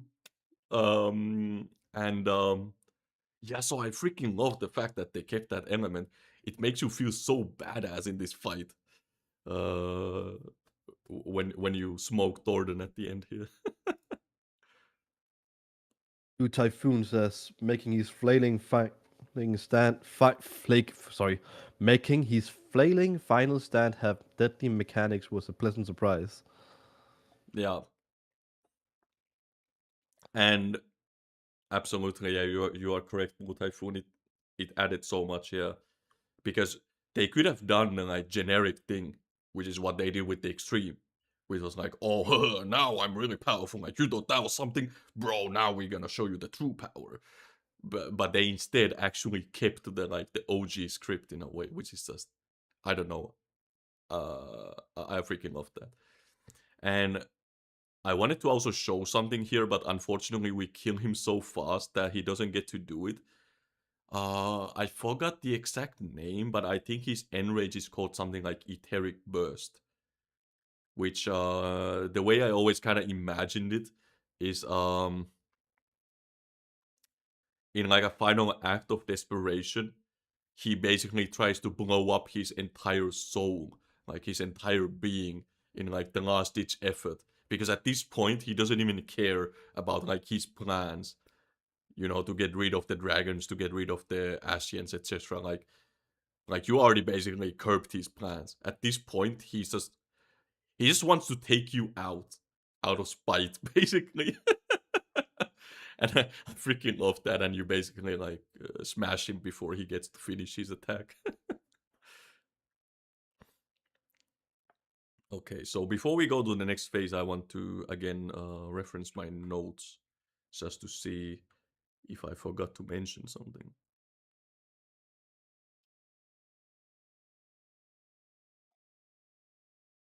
Okay, I already see one thing I forgot to mention. Oh.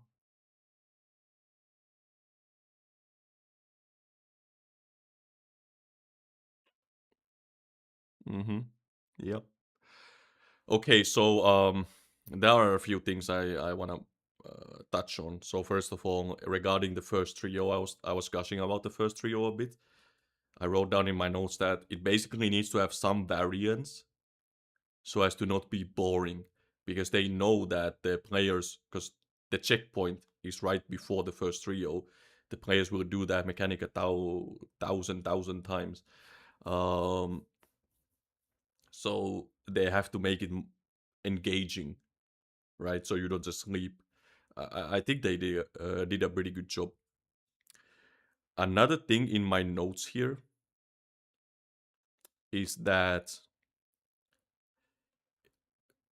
uh, the choice of music is interesting for this phase, I'll say, and this is something I'll bring up with some of the other phases as well.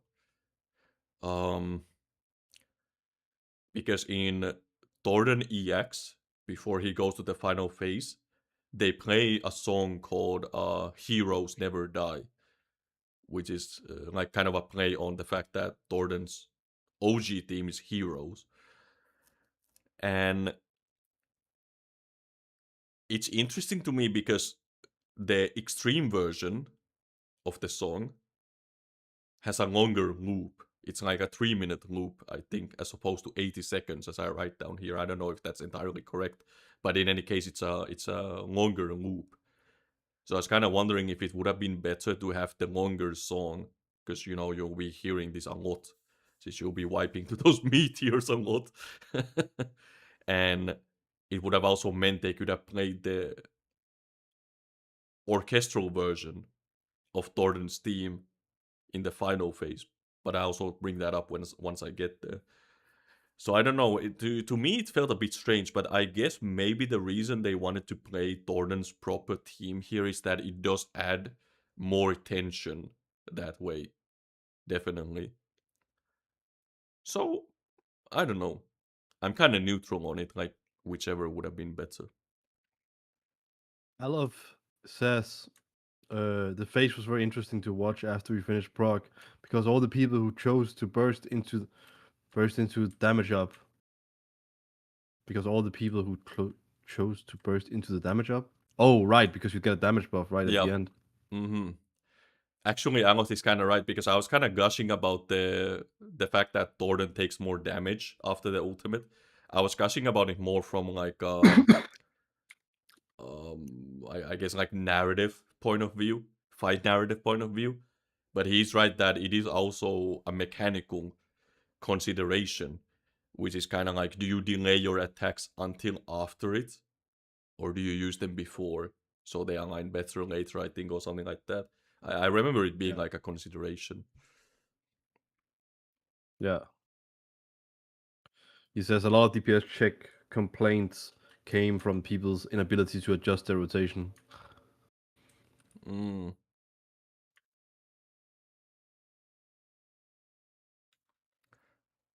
One sec, I'm just checking these notes again. Yeah, so I had like, they can't make the ending exactly like normal. This is still an ultimate. So you need to make it interesting. And I love how all the elements they added are still fitting to the situation while enhancing the encounter. Yeah, that's a good way to sum it up. And actually, I wrote this down in like a more elaborate way. So basically, him taking more damage. I love the idea of him pushing himself to his absolute limits now that he's more vulnerable than before, which make this part mechanically interesting as you want to hit him the hardest when he's at his weakest. Although you don't want to go too hard because you still want something for the next phase. Um,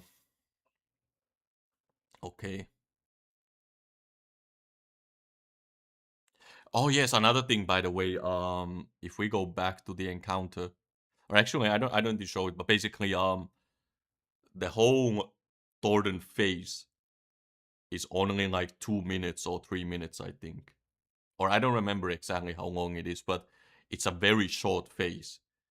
And that is another thing that is very common in DSR. which is that the phases are like super fast, rapid fire. They usually only have a few mechanics, but they don't have much filler. They kind of like get to the point instead of some previous ultimates where maybe some phases were like there was a bit of like a slow build up. And I don't think either method is bad. I think it's like preference. But I will point out that I think it worked with DSR, uh, but I didn't like this element as much in Omega with Top. I feel like with Top it was a bit too much because that fight had the same thing, right? Like super fast phases. Um, so I don't know. I feel like it was a good as like a one time thing, but maybe they shouldn't do it too often.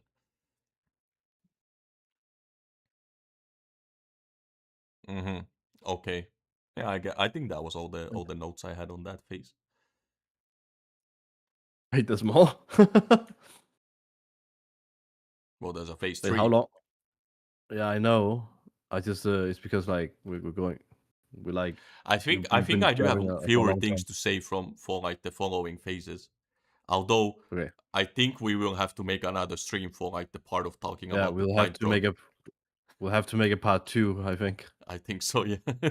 It's So just been a lot probably longer than I thought. probably like write a note in your notes that says like to be continued somewhere. Yeah, we'll probably have to do it that way. I forgot how much I had to gush about this fight.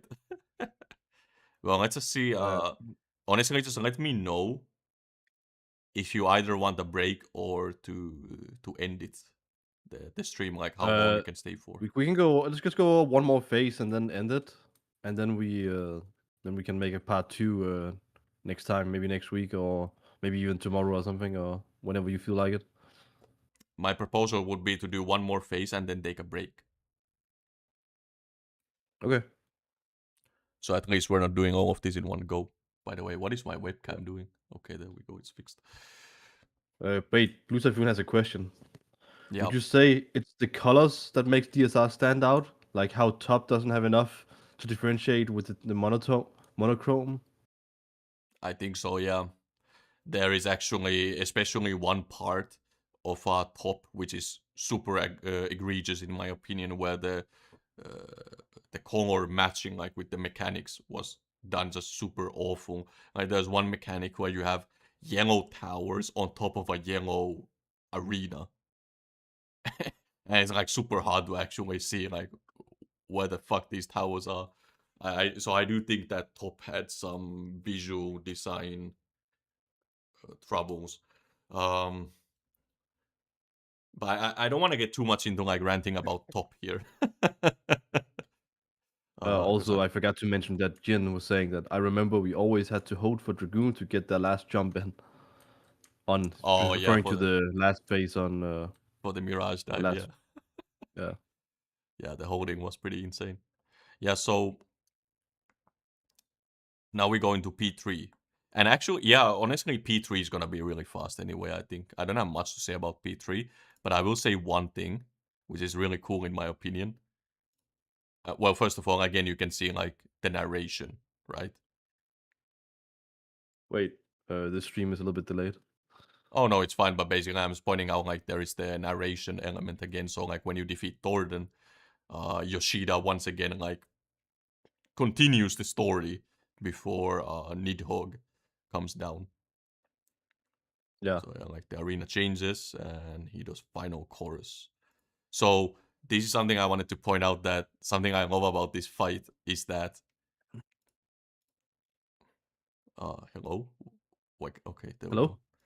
No, that I just couldn't like scroll it for some reason. But yeah, like something that's really awesome about this fight is that they have the ultimate end right here, which does a lot of damage, by the way. You need to really mitigate this attack, or you are in big, big trouble. So yeah, this does a lot. It doesn't look Wait, like it, but we wait, wait, throw it. wait, wait. Is your have you remembered to like set the OBS up because I don't see the video Oh, on the. oh, my bad, my bad. Yeah, yeah, yeah, yeah, yeah, yeah, yeah. Okay, let's start over. So you have the ultimate end coming up here, and this does a lot of damage, even though it doesn't look like it because we mitigate it. But yeah, it does a lot. And so the typical raider mentality, especially if you've only done like maybe like savage fights, you're not as experienced. Your mentality would be like kind of just throw everything right to survive this ultimate. Uh, but the developers kind of troll you here because not only do they have the ultimate end right there, which just does like it's like a truck, but then look at this, bro. Literally 30 seconds later, there's a final chorus, and this basically does the same. Like it just does a massive amount of damage, and I just love that. I love the whole theme of this fight. That like in terms of healing, this fight is kind of interesting because it doesn't have a lot of like constant damage like output from the bosses. Rather, it's these kinds of like massive mitigation checks where you take a shit ton of damage, you have to mitigate it. I kind of like it. Although it does have one, if I have to nitpick, because the Astro in my group said that he basically felt like he was doing nothing for most of that fight as a region healer, as an Astro. And it's kind of true. It is kind of true. Like, this fight is kind of boring. Like, imagine if you're a white mage, like, what are you even doing half the time, dude? So that is, like, the unfortunate downside. They do try to rectify it, like, way at the end of the fight. But definitely most of the fight is this kind of design where it's like you take these massive attacks. And it's more like the scholars and like the tank's job to like mitigate it.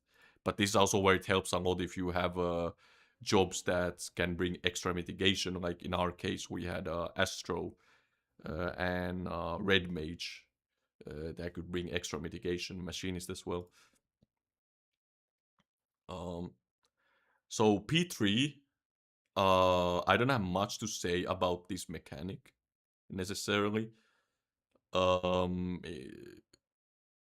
It kind of speaks for itself, to be honest. Anyone who proc this fight or even watched this fight knows this mechanic.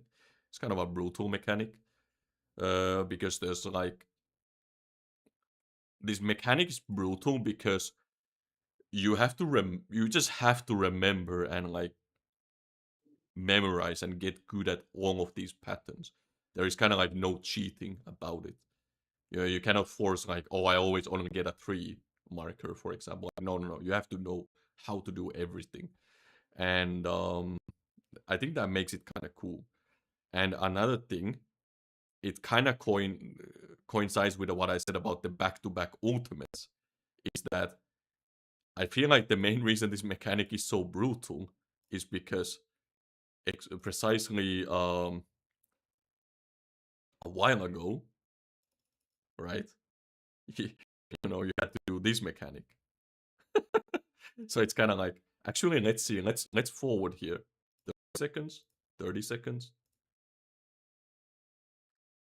Yeah, so they're basically like 90 seconds apart. And these are like the two of the hardest mechanics in the whole. And the the fight designer basically said play these hardest mechanics back to back. I love that. Like Mr. Ozma is a legit sadistic. But this, I don't know, this Nidhogg phase is kind of weird because it only has really one mechanic. It's basically this, and then you're basically done. Except if you're, I guess if you're a tank, you have two mechanics, but for the rest, it's kind of like that. So, all right, let's see. So you can kind of see this mechanic, and it's kind of insane. Like you just need to pull like this boss a ton of times to basically get familiar with this part. Um, I do have something to mention here as well, but I think I'm gonna leave it for part the other, like some other stream session when we talk about like how we proc this fight. right? So this is the second mechanic I was mentioning. This one, in my opinion, is kind of like not again on a tank. As a tank, these mechanics are a lot more brutal because you have to basically like you only need to do the tower, but you sweat your ass off to get this fucking nether out in time. And we made it even more difficult for ourselves because we wanted to save the so we did this without invones. So can you imagine, like you're a tank here, you have your burst window, I think at this point. You have to like pop all of your cooldowns while doing the like first mechanic and then like rushing to grab fucking everything else. I mean, it's kind of an insane mechanic for the tanks, but the rest Sprint of them, rotation. huh? It's the sprint rotation. Yeah, fair face to be honest. Like I said, it really is just that first mechanic basically, and again, it's kind of phase in that sense. It's kind of like, although technically this, it's a bit debatable whether fight like whether you ice part of this. It's kind of like you are fighting the same entity. Um, They've got a few comments. Alov says you suffered a lot because of the bug in P3. I think you need to be a little bit more specific with the bug. Uh, that's my comment to what he's okay, saying. so this is the thing that I wanted to avoid mentioning, but I guess since Alot brought it up, Okay. uh, And right? So also blue to avoid blowing up a yup. Oh yeah, I guess yeah, because you're triple weaving doing the fucking tank buster. insane. Yeah.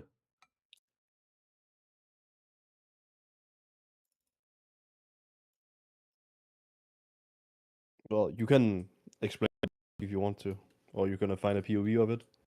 Yeah, I took a picture of it actually because I couldn't find a POV, but I found a picture of the patch notes and of me discussing. So it's gonna be kind of. Let me zoom this a bit. This was a hotfix case, so I believe this is it's either 2 or 4 days after the fight came out. I forgot. Did this fight come out on the 26th or the 24th? I don't remember, but in any case, it came out like right after it's released. And as you can read here, well, I'll just read it out for you for those who are listening only. It says the following issue has been addressed in the high-end duty Dragon Song's Reprise Ultimate. If a character with elusive jump target debuff was moving quickly when the debuff expired, the mechanic would sometimes not work properly. So there was kind of a meme with this mechanic when the fight came out that sometimes it just didn't work properly. Like sometimes the tower would legit end in Narnia, like on the other side of the map. And I remember when it happened, when this specific bug happened for the first time, I said like I was shouting, like I was kind of pissed. I was like, "Wait, what the fuck?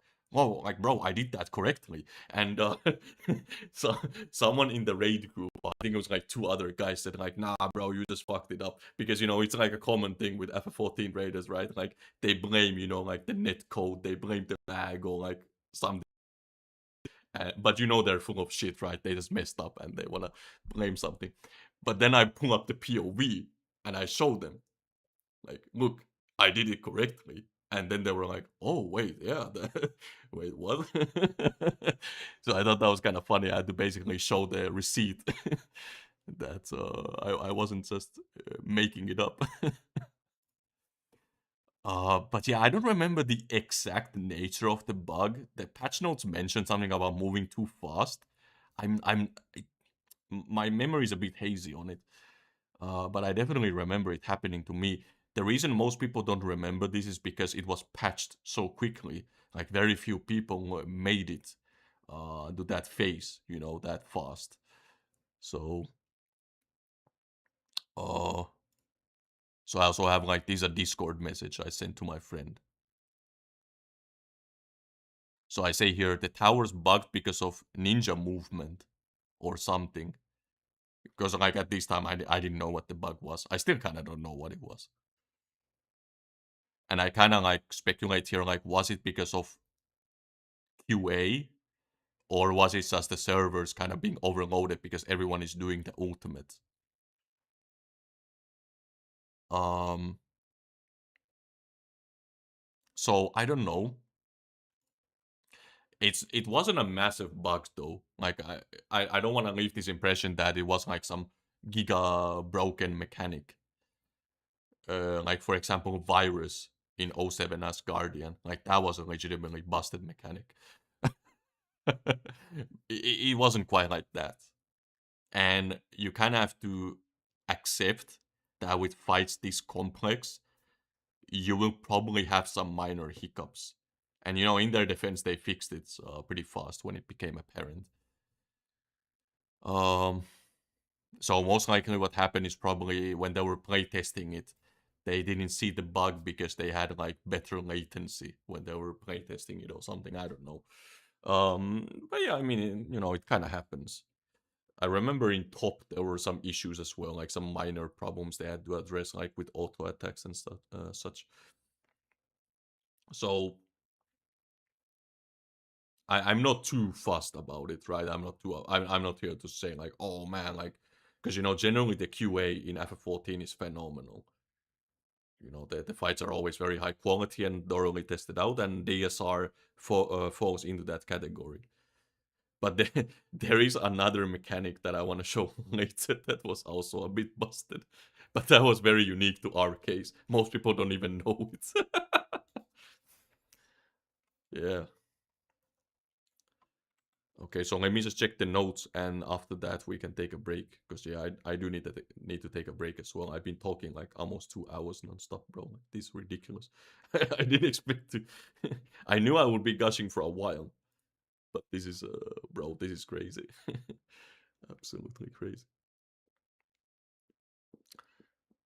Um.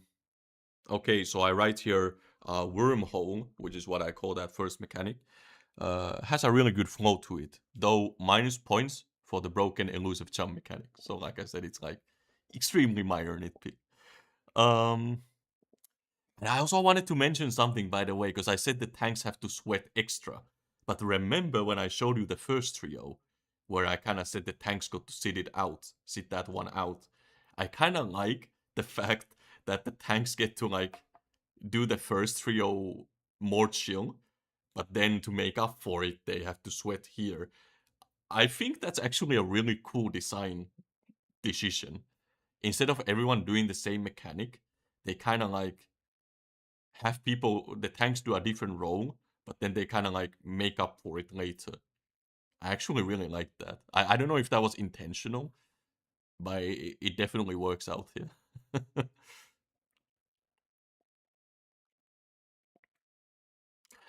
Yes, I mentioned on the theme of tanks, by the way, something interesting about this guy.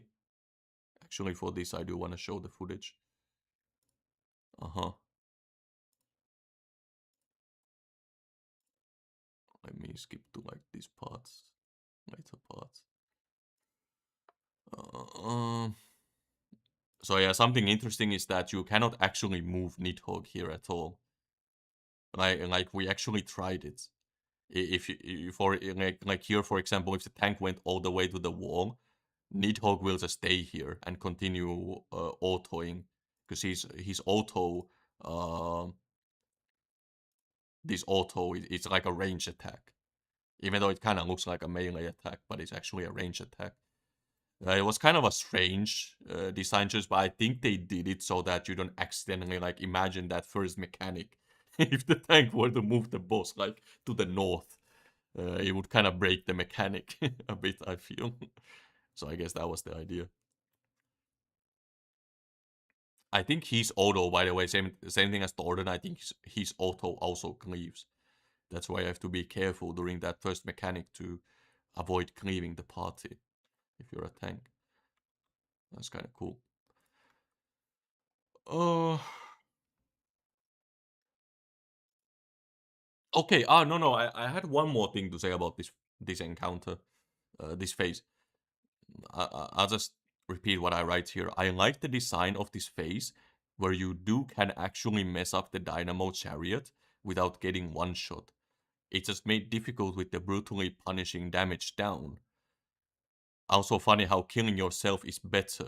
It's funny because it would have made more sense in Heavensward when dying made you lose vitality slash HP. But yeah, it is true. Like for those who have only like seen the clear videos, if you don't know, this fight has like a damage down. I think it's 90%. So essentially, when you get hit by this damage down, you do no damage, and it's like 3 minutes long or 2 minutes or something ridiculous. So generally, the strategy is if you get a damage down, you just wall it and get revived because uh, eating their weakness is way preferable to having the damage down, which is just really funny in my opinion. Um, that's another cool aspect of this fight. Okay, We got a so few comments before yeah. you. Blue Typhoon says, "I imagine some spaghetti would happen too, where his donuts would be centered in the middle of the arena and not his model. If he was pulled to Mm, the edge of the arena, oh yeah, I think it and could then potentially, yeah. yeah, and then Jin has says it was only 50% on DSR. Tank the think I think the top Oh, was 90% damage down. okay, I remember the top number, yeah. But still, 50% is fucking brutal. Yeah, Especially since it lasts so yeah, long. oh yeah. Also, Blue Typhoon has another comment saying that that and Pandemonium made the people eat the brink of death to avoid damage downs. Like because the Yeah. Pandemonium has the same issue. I, I I'm kind of mixed on that because I think it makes sense in an ultimate because I actually like the design that you could this is why I bring up the whole like Dynamo Chariot thing in P3. I kind of like in my opinion, this is when FF14 fight design is at its strongest. When they allow you to make a mistake and still progress and experience the rest of that phase or that part, but it just means that you won't clear it. In my opinion, that's the best kind of design. But unfortunately, this very fight completely fails to do that in another phase, which is just kind of mind boggling how they got it really so correctly in this phase, but then completely mess up later. But that'll be one of my biggest grievances with this fight when we reach that phase.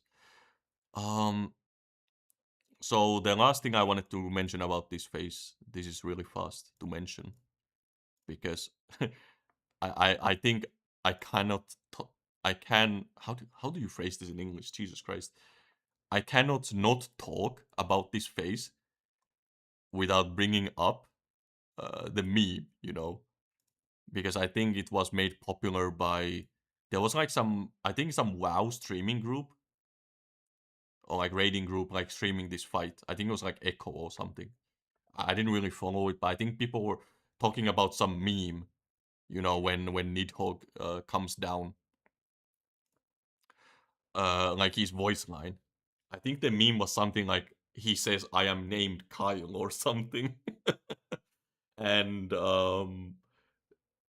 one guy in our group, he heard that he says, "I'm in danger." Well, I hate to break it to you guys, but the real answer is a lot more boring. He just uses the dragon speak language from the FF14 universe. By the way, I actually have a whole video talking about dragon speak. It's pretty cool. It's basically its own language in FF14. And I don't remember the exact phrase, but it's something like I'm in file or something is is what he actually says, which is kind of like dragon speak for saying like, bro, you're about to get clapped. It's basically what he tells you. So uh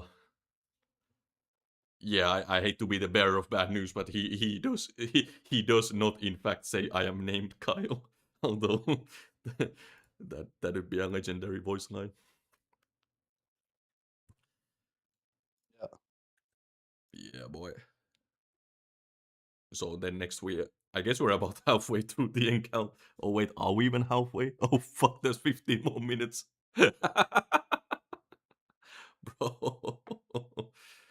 Yeah, you might be right. It might have to be 2 parts, bro. But Yeah, let's that's what I was thinking. for now. I'd be fine with just taking a break for now. What do you Yeah, think? It's we up to you can read the because comments. you're Well, basically the I would moderator. prefer if we like do a part two, because I I want to do other things too. I don't want to sit here for like another 2 hours. But I think you're otherwise, it's correct. still Yeah, I think you're right. Yeah, I'm kind of like, to be honest, my throat is getting super dry. That's why I wanted to take a break. My idea was I go drink a glass of water and come back. But honestly, I think it's maybe because guys, I hate to sound like such a scrub, but I'm not a professional streamer. You know, I don't have the endurance of these guys who can stream for like yeah 8 hours in a row and just talk, talk, talk. yeah. I'm not like It, that. I'm sorry we're just to doing this as a disappoint. hobby. We don't have the energy to do this for 6 hours like an average streamer does. I'm just But becoming a but boomer. I can't do it. we can read the comments real quick before we stop, I think. So let's see Yeah, what people yeah, have to of say. course. Hmm. Uh, well, Blue Typhoon responds with sad emoji to the thing you said about the meme. Uh, Alov says, I think the Echo Group did it after the meme was established. Then Oh, Blue Typhoon says, 15 minutes left. The fight practically just started. And then Alov says, we never picked up on the on it while progging. Oh yeah, you never. I guess you didn't pick up on the meme while progging. Is what no, he means, I think. yeah, because we deliberately, of course, we were blind progging, so we avoided watching like any streams. But Yeah, one guy did hear like his own version of it, which was the whole thing I said about like, I'm in danger, but that was just what he was hearing. Uh, so there was like a smaller like meme in our group, I guess. Um, yeah, but yeah, you might be correct, Amos. I'm probably misremembering the timeline. Maybe the meme came before the Echo group were doing the raid. That could be it. Yeah. Okay, so we very much decided here, guys. We can just chill for a bit before we end the stream. Like we don't need to end it we can. like immediately. We can chill here and Yeah, chat. But we will wind unfortunately, down a bit. yeah, we're basically not gonna proceed with the analysis anymore because it turned out there was a lot more. Like to me, it's kind of funny because I knew I had a shit ton of things to say about this fight, but Yeah, I still underestimated it, bro. And can you imagine, by the way, my original plan was actually to maybe invite, because you guys may have seen in the comments, Angot is leaving some comments. Uh, he was the raid lead of my group, so he also has a lot of experience with this. And my original plan was to maybe ask him if he wants to join the discussion. But bro, if we had two guys going back and forth, it would like it would probably take a whole fucking day to get through the fight. I mean, we can make a 3-part video if you want to. I mean, I I think guess it would be too much to edit, maybe. no, I think maybe for the segment where we talk about our specific like blind experience and the way we resolve the mechanics, maybe for that stream, I think Amos could be a good addition because he actually was one of the guys who played a important role in problem solving for a lot of those mechanics. So actually, his input would be very useful. Well, he can also do it in the same way he's doing right now, which is like through the chat. Of course, that works as well. But I feel like it would maybe be better if he could be like on voice with us. I have an idea Yeah, if what's you up? want it. I was thinking on the after we have done the second part of your analysis or your gushing, I guess. Then Yeah, we can have one final section that's dedicated to a conclusion, basically, where Alef can join in if he wants to. yeah, that could Yeah, work. like just not like an analysis per se. At the end is just more like a conclusion of like what the prog was like, etc. Mm, and that kind of stuff.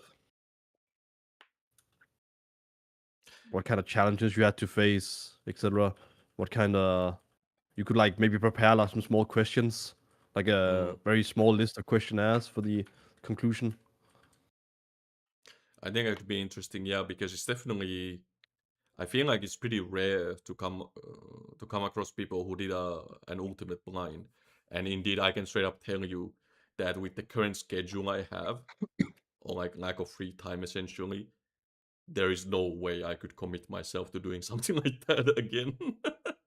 It was definitely a one-time thing, so sharing, being able to share that experience would be interesting. And in fact, I would maybe love to do at some point. If people are interested in hearing like more raiding related content, I was thinking about this. We could potentially talk about some other encounters that were really enjoyable throughout the ages. You know, like Brute Justice or Bahamut or some of these other fights.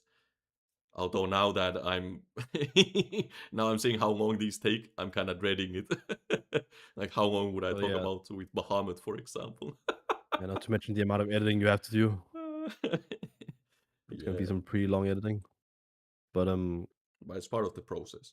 And then the other thing we yeah, could do is we could potentially discuss, for example, I would love to make a stream where we legit, and again maybe Angos or Jin. Like honestly, I know a lot of people, you as well, and you have some blind prog experience. I would yeah, love to just invite some guests and literally just talk about blind prog, like not in a specific fight, but just talking about blind prog like in general and why it's fulfilling and why for us it's a preferred way to do the content, because I think there is a yeah, lot to discuss with that as well. I would love to do something like that, but it kind of depends because see, the funny thing is that my channel is basically entirely based on like talking about the yeah. story and the lore and the characters. But the funny thing is like people don't even actually know that I have actually been kind of. I guess I could call myself like at one point I was definitely a bit of a hardcore raider. So it's funny like people don't even know that because Oh, I never advertised it on this channel. no, I would put you. I would put you in that category for sure. But it is kind of funny because I feel like for like my subscribers it might kind of come out of nowhere because I've never talked about it before. It's like this Well, guy yeah, actually. that's like it explains why you got so much hate for that chaotic the video, right? Because they were Well, all most of them were just simple. Well, not I don't want to be downplaying them. Like anybody can play the game however they want, but I'm just saying they probably weren't weren't too hardcore in when it came to rating. I think. well, to be fair, I got some dislikes on that video as well because it was it was legitimately kind of a like I did have some toxic takes or like let's say I was really blunt on some topics. Yeah. So I kind of knew like before I even hit the Well, upload button that it was well, gonna you need to get a few haters to see you're making progress. yeah, gonna need some haters. Yeah, like one would say like, have you really made any progress if you didn't get any haters? Mm, Uh, to see, Blue Typhoon has a few comments to us. He's still hanging out with us, so he's saying infinite yeah, energy yeah. source of DSR glaze, and then he also says all hardcore story fans are hardcore players at heart. To love the game, Mm, you play the whole game. You play the whole game. that's Yeah, yeah. true. He means That's true. yeah. Go on. I actually do respect people who do like all the content. I used to be like that myself. I would kind of do everything, but nowadays I've become kind of a casual, to be honest, bro. Like, like I don't even have like Savage unlocked. I'm not gonna lie, dude. But I guess those priorities change over time.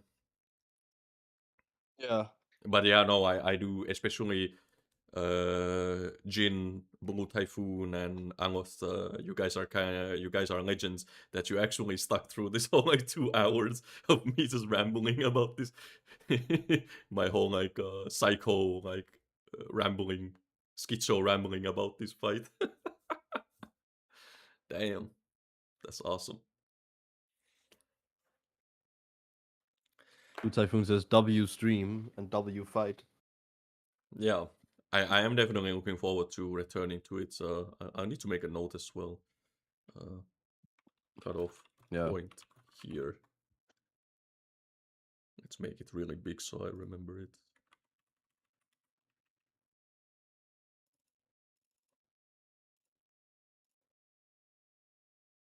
Massive. There we go. Okay. But no, I think that's been all for my part Yeah. this time. So I appreciate the engagement in the chat and I appreciate the interest. And maybe this time, because we had to cut the stream in 2 parts. Oh wait, no, I was gonna say maybe I'll stream next week to make up for it. But next week I'm in Helsinki visiting my family for Mother's Day. So I cannot stream next weekend, unfortunately. So it'll still have to be 2 weeks from now, unfortunately. But I'm thinking I'll try to find some way to make up for it.